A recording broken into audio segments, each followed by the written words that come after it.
Hello dear students, in the previous class we have studied about 12th chapter introduction to three dimensional geometry। जो हमारी first video थी उसके अंदर हमने octants पढ़े थे कि कौन सा पॉइंट किस ऑक्टेंट्स के अंदर लाई करता है। हमने वहां पर आपको कहा कि जो ऑक्टेंट्स होंगे वो कितने होंगे, वहां पर 8 ऑक्टेंट्स है। जैसे 2 डायमेंशनल की बात की थी, वहां पर जो है हमारे पास क्वाड्रेंट्स होते हैं, first quadrant, second quadrant, third quadrant and the fourth quadrant. जब यहाँ पर 3 डायमेंशनल ज्योमेट्री की बात की है तो यहाँ पर ऑक्टेंट्स हैं first, second, third, fourth, fifth, sixth, seventh and 8। एक 10th क्लास के अंदर हमने चैप्टर पढ़ा था, चैप्टर नंबर 7 कोऑर्डिनेट ज्योमेट्री। वहां से 3 एक्सरसाइज के अंदर हमने 3 बातें सीखी थी। फर्स्ट एक्सरसाइज थी डिस्टेंस फार्मूला पे बेस, जो कि 2 डायमेंशनल ज्योमेट्री के अंदर 2 पॉइंट्स गिवन थे x1 y1, second one is x2 y2। वहां से हम दोनों पॉइंट्स के बीच हम डिस्टेंस फाइंड आउट करते थे। उसी तरह अब यहाँ पर 3 डायमेंशनल ज्योमेट्री है तो वहीं पर 2 पॉइंट्स गिवन है, उन्हीं के बीच डिस्टेंस फाइंड आउट करनी है, x1 y1 z1, x2 y2 z2। यहाँ पर पॉइंट्स गिवन है x1 y1 z1 and x2 y2 z2। ऐसे पॉइंट्स गिवन होंगे, उन दोनों के बीच डिस्टेंस फाइंड आउट करनी होगी। एक हमने वहां पर सेक्शन फार्मूला पढ़ा था, एक एरिया ऑफ ट्रायंगल पढ़ा था 10th क्लास में 7th चैप्टर के अंदर। तो चलिए एक्सरसाइज 12.2 से first and second question solution देखते हैं। पॉइंट्स आपको गिवन है, डिस्टेंस फाइंड आउट करनी है। तो सबसे पहले आपको डिस्टेंस फार्मूला पता होना चाहिए। डिस्टेंस फार्मूला इक्वल टू क्या होगा, x2 x1 whole square plus y2 y1 whole square complete का square. x2 x1 whole square plus y2 y1 whole square. ये फार्मूला कब था, जब 2 पॉइंट्स थे, जब 2 डायमेंशन की बात थी। यहाँ पर जो 3 डायमेंशन की बात है तो क्या होगा, z2 z1 whole square complete the square. तो चलिए फर्स्ट क्वेश्चन के अंदर जो फर्स्ट और सेकंड दोनों के दोनों पार्ट्स बिल्कुल सेम है। एक पार्ट में सॉल्यूशन करवा देता हूँ, एक आप खुद कर सकते। 4 पार्ट्स हैं इसके अंदर, कोई भी एक दो पार्ट में करवा देता हूँ, एक दो पार्ट आप खुद सोल्व कर सकते हैं। जैसे फर्स्ट है, find the distance between the following pair of points 2 3 5 2 3 5 and 4 3 1 4 3 1।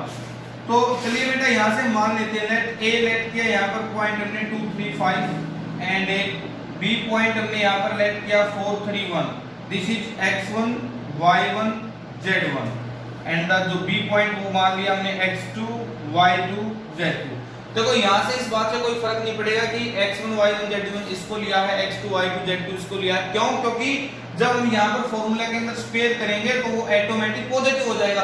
भाई 2 1 1 का स्क्वायर 1 और 1 2 -1 1 का स्क्वायर भी क्या हो जाएगा, 1 के इक्वल। तो चलो इसको जो है a b डिस्टेंस निकालते हैं फॉर्मूला के अंदर पुट करके, x2 x1।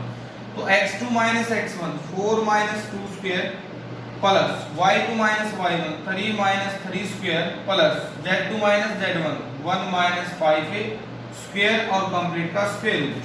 तो ab इक्वल टू 4 2 2 का स्क्वायर 4 3 3 0 0 का स्क्वायर 0 हो जाएगा, 1 5 4 4 का square 60 under the root equal to क्या हो जाएगा, ये अंडर रूट 20। और अंडर रूट 20 को क्या लिख सकते हो, 2 2 5 2 2 जा 4 4 5 जा 20। एक अंडर रूट के अंदर अगर 2 बार मल्टीप्लाई तो एक बार बाहर आ जाएगा, तो 2 अंडर रूट 5 यूनिट्स। इनके बीच की डिस्टेंस कितनी होगी, 2 अंडर रूट 5। क्लियर है?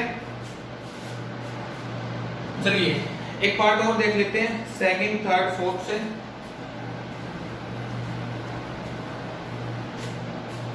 नेक्स्ट पार्ट गिवन है जैसे -3 7 2 4 2 4 -1। चलो थर्ड पार्ट चेक कर लेते हैं एक बार। -1 3 पॉइंट्स यहां पर गिवन है, -1 3 -4 एंड सेकंड पॉइंट गिवन है 1 3 4 1 3 4। चलो लेट कर लो, इसको आप a लेट कर लेते हैं, इसको b लेट कर लेते हैं। ये x1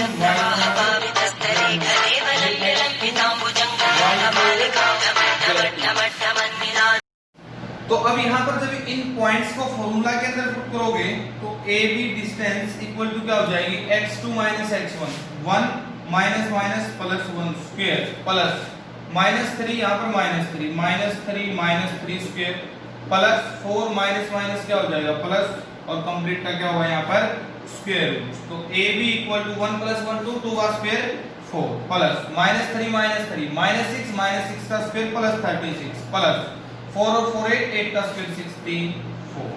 इसको जब सॉल्व करोगे आप 64 प्लस 36 इसके इक्वल हो जाएगा 100 प्लस 4 104।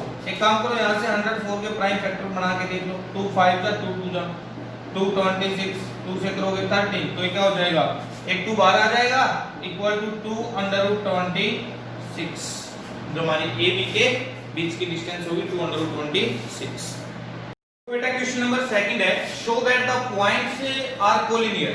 सबसे पहले तो आपको ये बताना चाहिए कि कोलिनियर पॉइंट्स कौन से होते हैं। The points those points which lies on a straight line, collinear points कौन से होते हैं, जो एक स्ट्रेट लाइन पर लाई करते हैं। कोलिनियर पॉइंट्स कौन से होंगे बेटा, जो एक स्ट्रेट लाइन पर लाई करेंगे। तो स्ट्रेट लाइन पर लाई करेंगे तो एरिया 0 होगा। हमने पिछली जो 7th चैप्टर की बात की थी मैंने अभी फर्स्ट क्वेश्चन करवाने से पहले कि 7th चैप्टर में हमने पढ़ा था, वहां पर हमने कोलिनियर पॉइंट सीखे थे। एक तो मान लिया ये पॉइंट आपने ए, ये मान लिया बी और ये क्या मान लिया आपने सी। अगर AB प्लस BC की डिस्टेंस, दोनों डिस्टेंस को अगर मैं ऐड कर दूं और वो AC के इक्वल हो जाए तो दैट पॉइंट्स आर कोलिनियर। दूसरी बात, जब एरिया की बात आई थी, अगर हम एरिया इक्वल टू 0 प्रूव कर दें तब भी क्या वो पॉइंट से कोलिनियर है। तो अभी तक हमने यहाँ पर एरिया नहीं सीखा है। जब 3 पॉइंट्स यहाँ पर गिवन है, 3 डायमेंशन ज्योमेट्री की बात आई है, तो हम यहाँ पर डिस्टेंस वाला ही यूज करते हैं। सबसे पहले कोलिनियर पॉइंट्स कौन से होंगे, those points which lies on a straight line, जो कि एक स्ट्रेट लाइन पर लाई करें वो क्या होंगे, कोलिनियर पॉइंट्स। तो यहाँ पर शो करना है ये कोलिनियर पॉइंट्स है। तो एक बार क्या करते हैं, हम AB की डिस्टेंस निकाल लेते हैं। इसको लेट किया मैंने x1 y1 और z1, ये लेट किया x2 y2 और z2। तो डिस्टेंस फार्मूला से AB की डिस्टेंस निकाल दो, x2 x1 whole square plus y2 y1 whole square plus Z2 Z1 whole square और कंप्लीट द स्क्वायर रूट। तो अब यहाँ पर पॉइंट्स पुट कर दो, x2 1 x1 -2 है प्लस 2 हो जाएगा प्लस y2 2 और y1 3 2 3 का स्क्वायर प्लस Z2 Z1 मतलब 3 5 का स्क्वायर और कंप्लीट का स्क्वायर रूट। तो यहाँ से जो AB निकला 1 + 3 3 का स्क्वायर 9 प्लस 2 3 -1 का स्क्वायर 1 प्लस 3 - 5 -2 का स्क्वायर 4 हो जाएगा। 9 और 1 10 10 और 4 14 ये होगा। अब 14 को क्या लिख सकते हो आप, 2 2 to the 4 2 7 the 14। तो बाहर तो कोई पेयर आएगा नहीं, √14 ही छोड़ दो क्योंकि बाहर कोई पेयर नहीं आ रहा है यहाँ से। अब AB हमने डिस्टेंस निकाल ली, अब निकाल लेते हैं हम BC डिस्टेंस। चलो इसको x2 y2 z लेते हैं, तो इसको x1 y1 और z1 ले लेते हैं।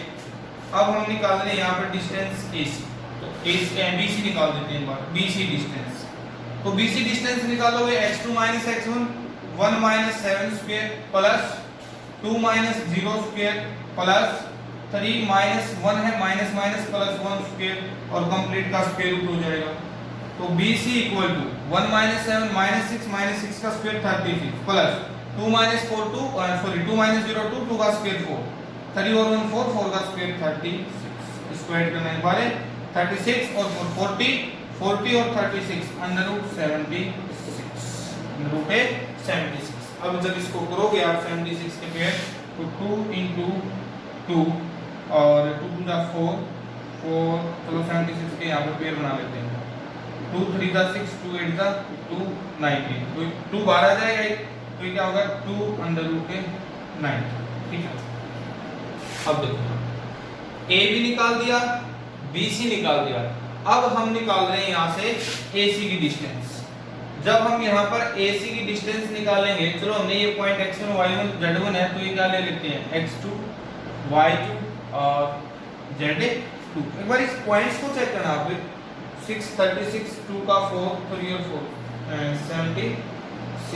ठीक है, चलो AC डिस्टेंस निकालते हैं। तो AC के अंदर क्या होगा x2 x1 7 माइनस प्लस हो जाएगा 0 - 3 स्क्वायर प्लस -1 और ये क्या हो जाएगा -5 का square complete the square root. तो AC इक्वल टू 7 और 2 9 9 का स्क्वायर 81 प्लस 0 - 3 -3 का स्क्वायर 9 प्लस -1 -5 -6 और -6 का स्क्वायर 36।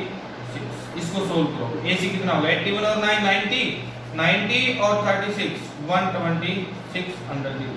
जब आप 126 को प्राइम फैक्टर के अंदर ब्रेक करोगे 2 6 जा 2 3 जा 3 से करोगे 3 2 जा 1 जा 3 से करोगे तो क्या होगा ये 3 7 जा तो 3 बार आ जाएगा, दो बार मल्टीप्लाई है 3 अंडर रूट 14। तो यहाँ पर जो है अब क्या बचा हमारे पास 3 अंडर रूट 14। एक सेकंड, यहाँ पे हमने मिस्टेक कर रखी है। यहाँ पे देखो 3 और 1 4, 4 का स्क्वायर क्या होगा 16 होगा और 36 लिख रखा है, 4 का स्क्वायर 16, वही तो बात है ना। यहाँ अंडर रूट 14 है, यहाँ भी अंडर रूट 14 है, यहाँ 19 आ रहा है, तो यहाँ पर ये मिस्टेक है। वो काम होता है ना, अगर 4 का स्क्वायर हमने 36 लिख दिया तो रिवाइज करेंगे ना उसको, तो वही काम होता है, 36 रिवाइज करते रहते हैं। 3 और 1 4, 4 का स्क्वायर 16, तो 36 और 4 40, 40 और 16 कितना होगा हमारे पास 56, और 56 क्या हो जाएगा 2 अंडर रूट 14। अब एक बात यहाँ पर चेक करो आप, AC इक्वल टू किसके है AB प्लस BC के, क्योंकि AC कितना 3 under root 14, AB under root 14 plus 2 under root 14, तो ये क्या होगा इक्वल टू 3 अंडर रूट 14 है ना, equal AC equal to AB plus BC। तो therefore ABC points are collinear points. Thanks everyone.